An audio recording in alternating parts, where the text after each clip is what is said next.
Hi everyone, today we're going to be looking at a game that I played as Stones Unyielding Defiance versus England 6.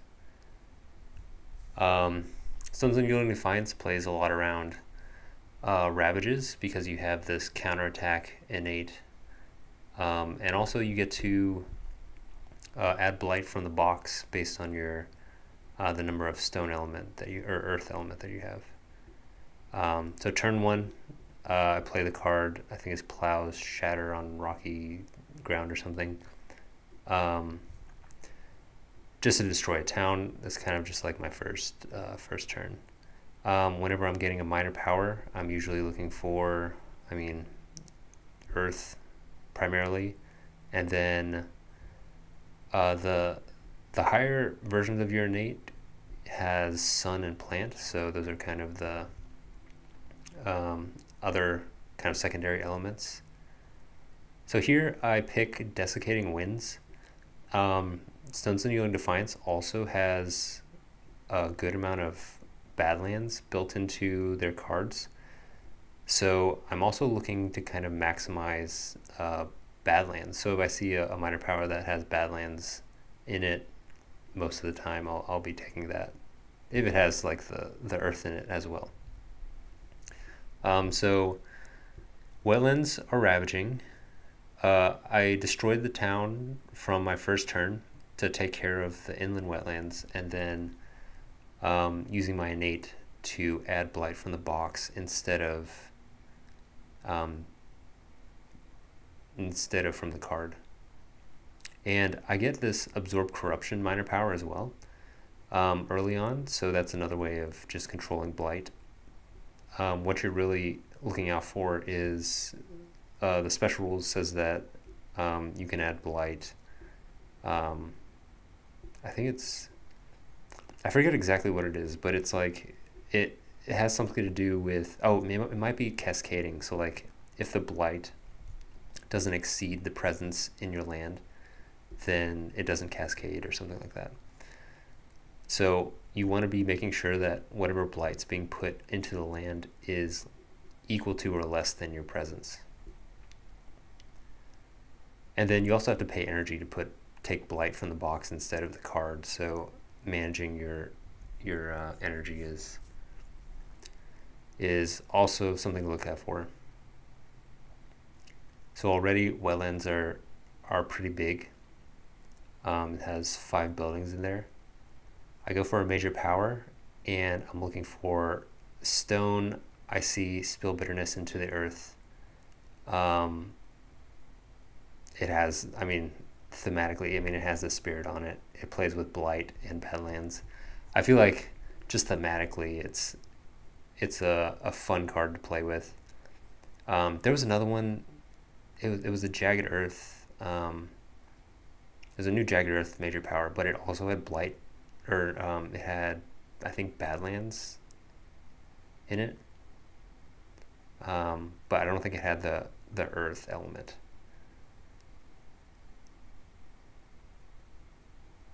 So it's also a fast action. So I think I was a little bit worried about wetlands just losing the game just from the 7 building limit. But I think that might have been honestly the major reason why I took it. Fast action does a lot of damage, and also we don't care too much about the blight addition, and it adds it adds 2 Badlands. So pretty much everything we want in a major power. It is kind of expensive, so I'm sure that people who are experienced Stones Unyielding Defiance players probably note that I'm not really recycling my cards with the Reclaim and Gain 2 Earth option.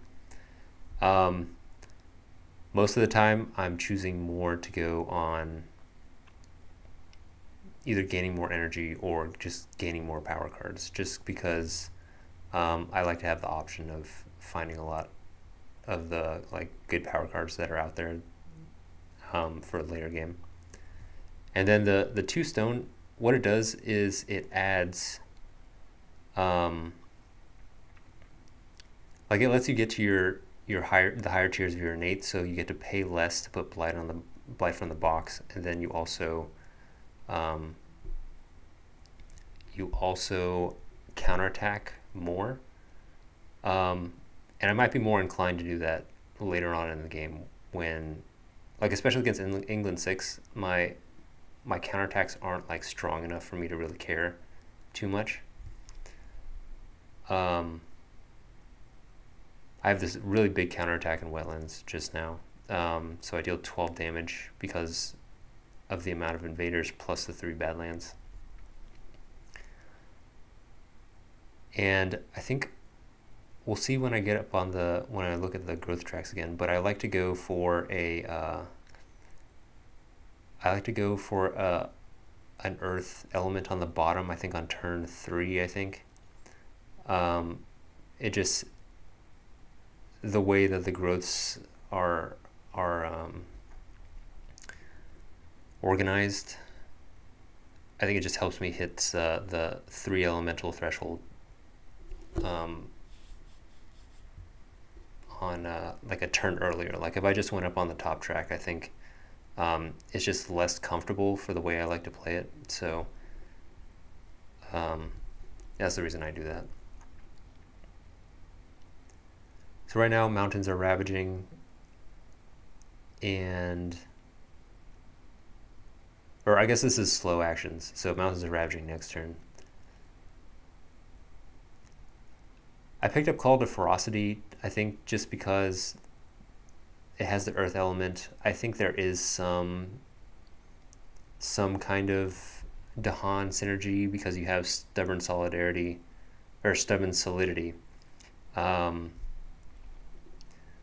which protects Dahan. So there is like some Dahan synergy there.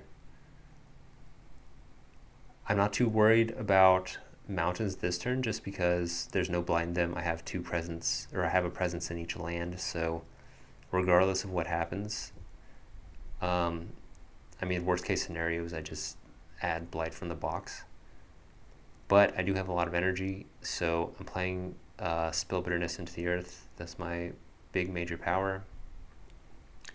Desiccating Winds has more Badlands, and then Absorb Corruption. I'm wondering what I'm thinking about here. I think I want to try to save my Dahan is what I'm going for, I believe. And I think once I realize that, so I go for Earth because I have 3 card plays. Okay, I'm trying to go up to tier 2 on my innate. On my second innate that does the full counterattack. And I also want to save the Dahan. So I wanted Stubborn Solidity. There just isn't really a reason for me to need to play the major this turn.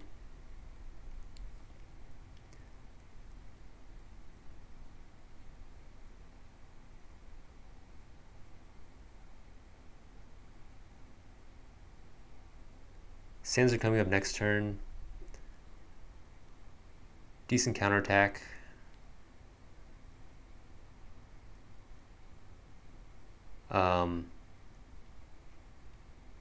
That second counterattack is from the Dahan. That's where the 4 damage is coming from. And I have to choose where to build here in the jungles or the wetlands. I think I choose the wetlands just to avoid some, because jungles are coming up, so I think I'm just trying to, like, wetlands cycled out, jungles are coming up, just to, I think I had a scare with the 7 buildings early on, so I'm a little bit more cognizant of it moving forward. Sands are ravaging, so I want to remove some blight from there. So Absorb Corruption was a really great card to get early on.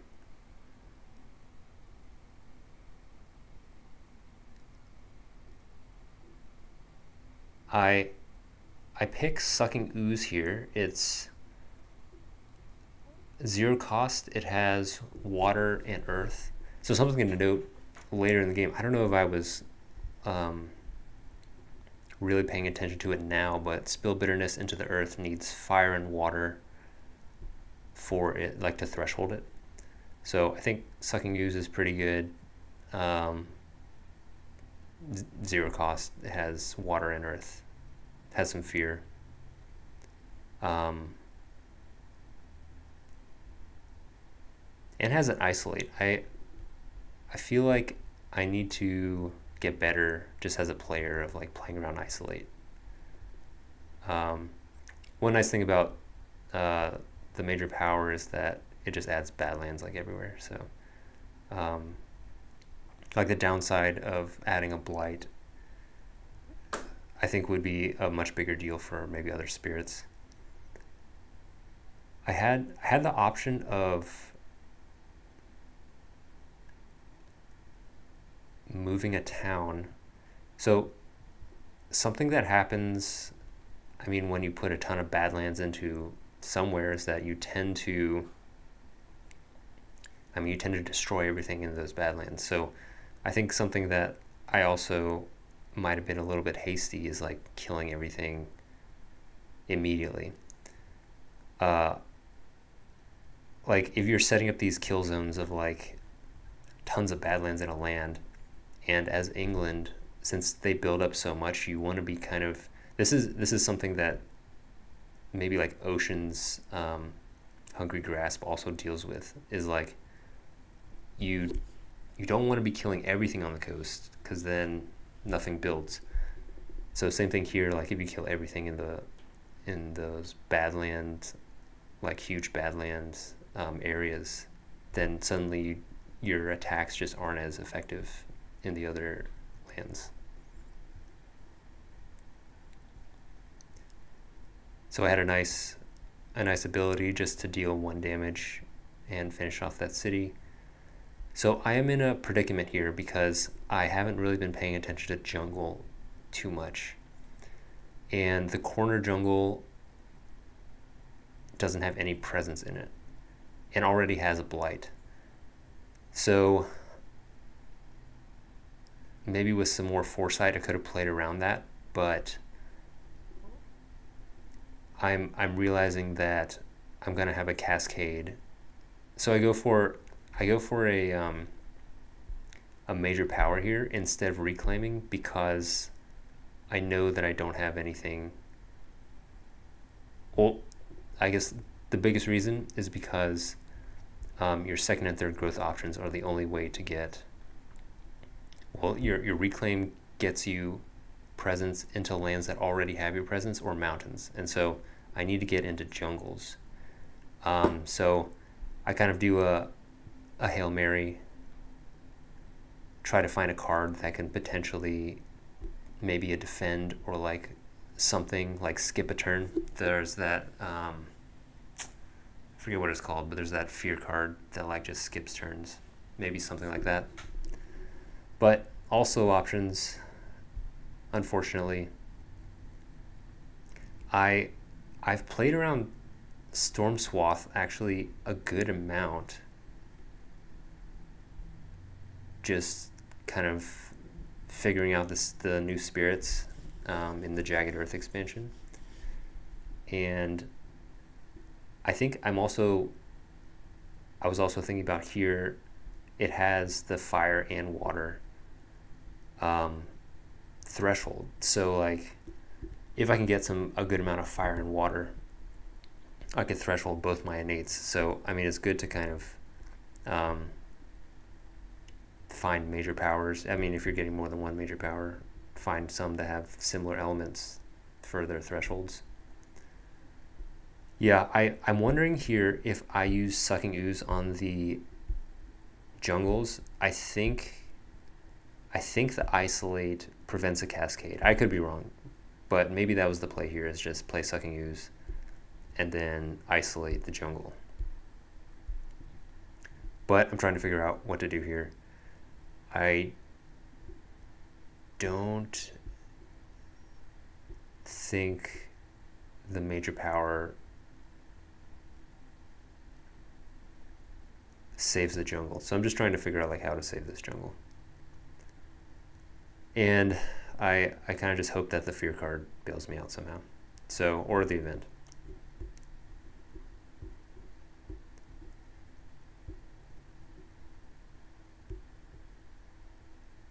And I get saved by the fear card. So, skip to Ravage.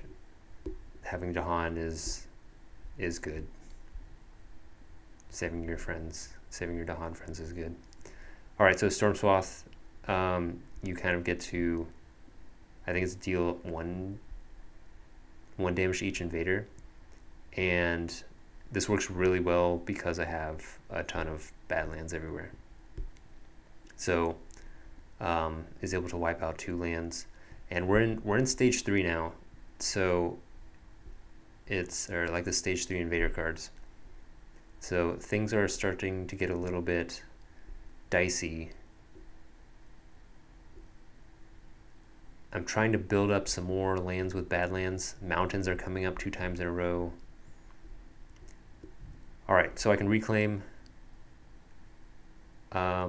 I'm going from the top track to get another card play. So I'm looking at this now, and I'm wondering whether I should have taken maybe something with fire and water, like Scream Disease into the Wind. I mean, I don't think I'd be thinking about that though, just because it doesn't have the earth. Like, I really want to have earth here. Yeah, I'm looking at my major, I'm seeing whether anything has fire and water in it. So nothing has fire and water. It might be just good to get Gold's Allure. It has fire and earth, which is probably a little bit better just with the spirit in general. So right now, as far as Blight goes, I'm pretty good this turn. Mountains and Wetlands. And then the only kind of maybe problem areas are the inland wetlands and the inland sands. But if I just let mountains go and then it ravages twice, I won't have enough for I won't have enough presence to deal with the blight. So thinking about that, I think I'm trying to deal primarily with the wetland or the mountains here. And I'm also looking at the thresholding for Stormswath.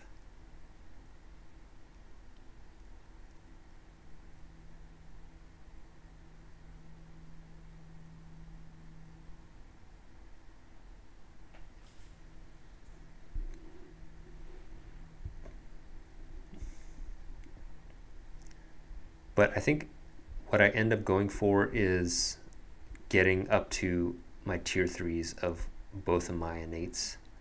So you can see I have all the elements for both of my innates with these cards.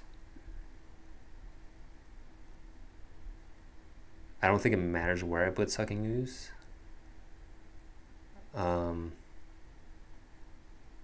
Saving the Dahan in the mountains. I want to counterattack somewhere.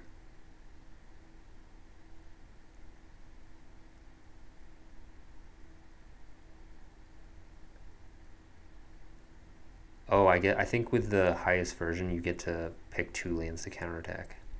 I think that's what happened. Because I used the innate twice.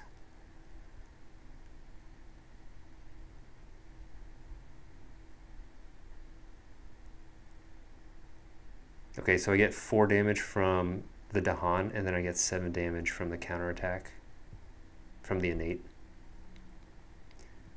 We're in Terror level 3. Yeah,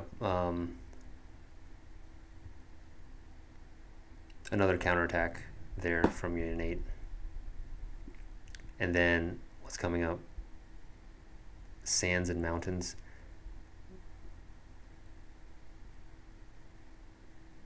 So I have Absorb Corruption, can remove a blight. I don't know if that was the... Maybe I should have I think I'm just trying to add Badlands into the Sands. I wonder if that card, I can't remember if that card like removes a blight. Maybe I should have potentially used it elsewhere, but I used it, so. So Sands are coming up twice now. I have a lot of energy. And I went up on the bottom track to get the any element. So I think I'm looking here. I think I'm looking at thresholding my major powers.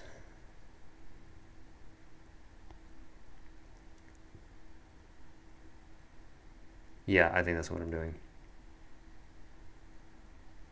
Desiccating Winds has fire and air. I need a water, so I use Sucking Ooze. So I get the threshold to spill bitterness into the earth. So, I mean, with all of that, with all those Badlands, I mean, that's pretty strong. And then I need one more air, so I have the any element to get the last air. So I threshold both my majors, which is, so a really strong turn coming up here.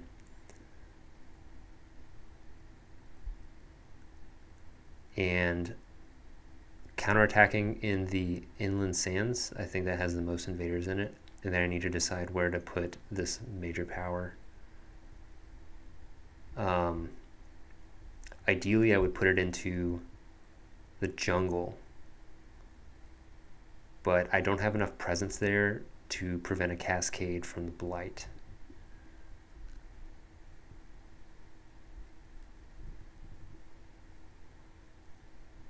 So the reason I put it into the Sands, I think, is because it hits the most like relevant adjacent lands as well. Because like I can't add a blight. I could add a blight maybe to the. Honestly, I think I maybe should have. No, because the Inland Wetlands has 2 blight in it. I'm just realizing. So the only place that I think has less blight than presence currently is in the Land 4 Sands and then the coastal wetlands. And so here I chose to, I have 1 energy left, and I chose to just add it from the card instead of the box because I want to, I don't think it matters potentially, but I need to pay the energy from, I wanted to pay that energy for the Inland Sand, or the way Inland Sands. I think it's like land 7 or 8.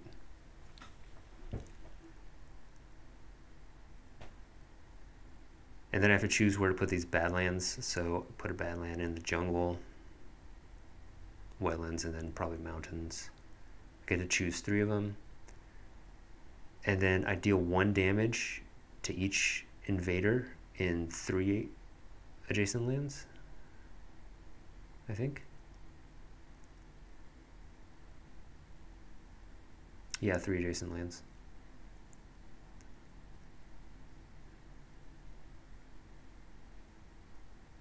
Gathering some Dahan.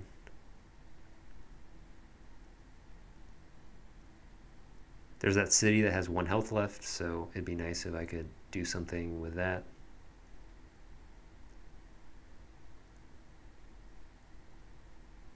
And that it worked out. I get this crazy fear card where it's like destroy 1 town per city. Generates a ton of fear.